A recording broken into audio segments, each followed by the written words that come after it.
نحمده ونصلی علی رسولہ الکریم۔ چاند پاکستان میں چاند گرہن کی پیشین گوئی پر شیطان کے پیروکار، شرک کے علمبردار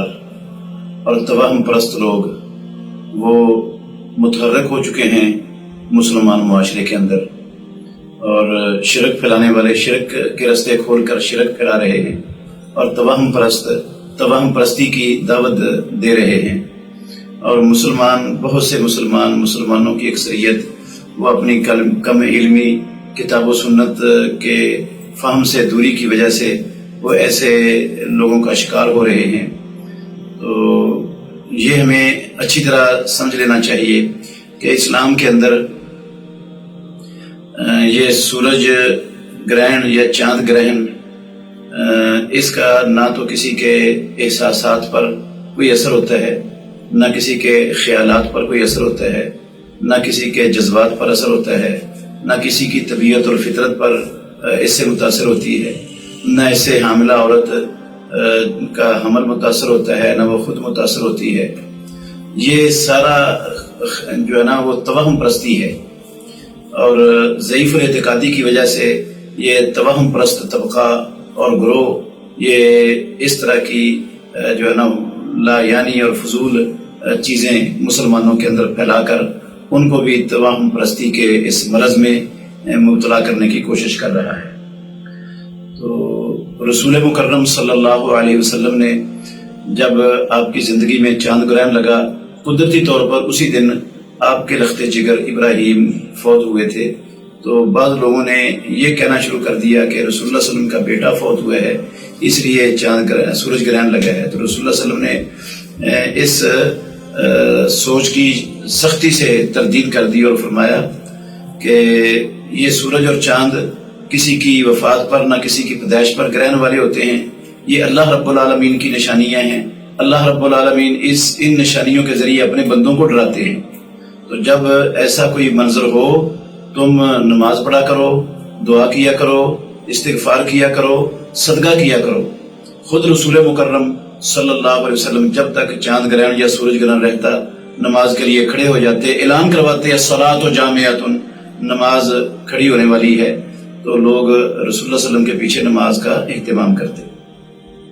اور کچھ شرک کے علمبردار لوگ وہ بھی متحرک ہیں شرک پھیلانے میں۔ حقیقت یہ ہے کہ اللہ کی ذات میں، اللہ کی صفات میں،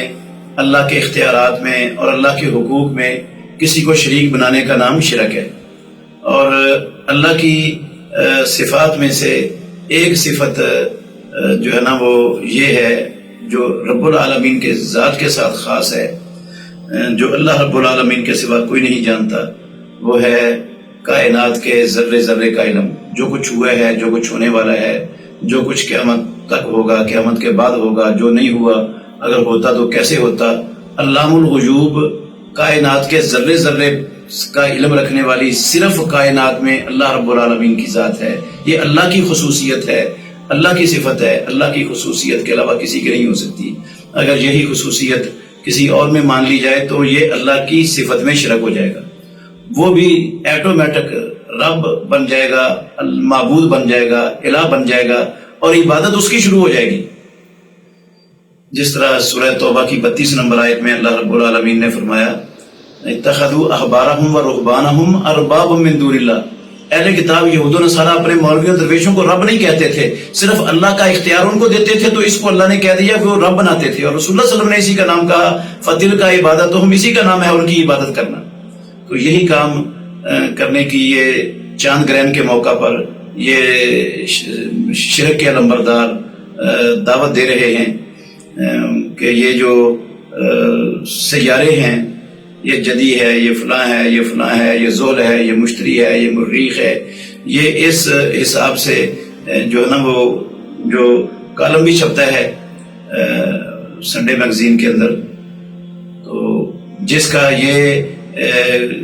سیارہ ہے، زحل ہے یا مشتری ہے یا جدی ہے یا فلانا ہے، وہ یہ صورت اتنی مرتبہ پڑھے اور یہ عمل کرے اور یہ چیز کا صدقہ کرے، فلانا یہ کرے وہ کرے۔ اصل میں یہ ان ستاروں پر ایمان لانے کی دعوت دی جا رہی ہے اور مسلمان بیچارے ان کو معلوم ہی نہیں ہے کہ یہ جو سیارے ہیں ان کا انسانی زندگی کے ساتھ یا ان کے نفع نقصان کے ساتھ یا ان کی جو ہے نا وہ مشکلات کو واضح کرنے کے ساتھ یا ان کے مستقبل کے حالات کو بیان کرنے کے ساتھ ان کا تعلق ہی کوئی نہیں ہے. جو ان کے ساتھ ان پر یہ ایمان رکھتا ہے وہ اللہ کے ساتھ کفر کرتا ہے اور ان پر ایمان لاتا ہے. تو یہ لوگ اصل میں یہ سمجھتے ہیں یہ جو سیاروں کا سلسلہ چلتا ہے یہ جو بنایا ہوا ہے ہفتہ روزہ میگزین کے اندر ایک کالم مستقل آ رہا ہے, لوگ اس کو پڑھ کر یقین کر لیتے ہیں. جو اس کو پڑھ کر یقین کر لیتا ہے یقیناً وہ اس کو رب بنا کر اس کی عبادت کرنا شروع کر دیتا ہے اور اپنی ساری زندگی کے نیک اعمال برباد کر بیٹھتا ہے اور اپنے کلمے کا جو ہے نا وہ ستیہ ناش کر دیتا ہے. اس لیے مسلمانوں کو بہت زیادہ حساس, ہوشیار اور خبردار رہنا چاہیے. ایسی جو ہے نا موقعوں پر یہ شر پسند, شرک کے علمبردار اور یہ توام پرست شیطان کے چیلے یہ کہیں آپ کے ایمان کو, آپ کے عقیدے کو جو ہے نا وہ خراب کر کے اپنے آپ کے اعمال برباد کر کے یہ آپ کو کہیں اپنے ساتھ جہنم کا ایندھن نہ بنا دیں. اللہ ہمیں سمجھنے کی اور عمل کرنے کی توفیق عطا فرمائے.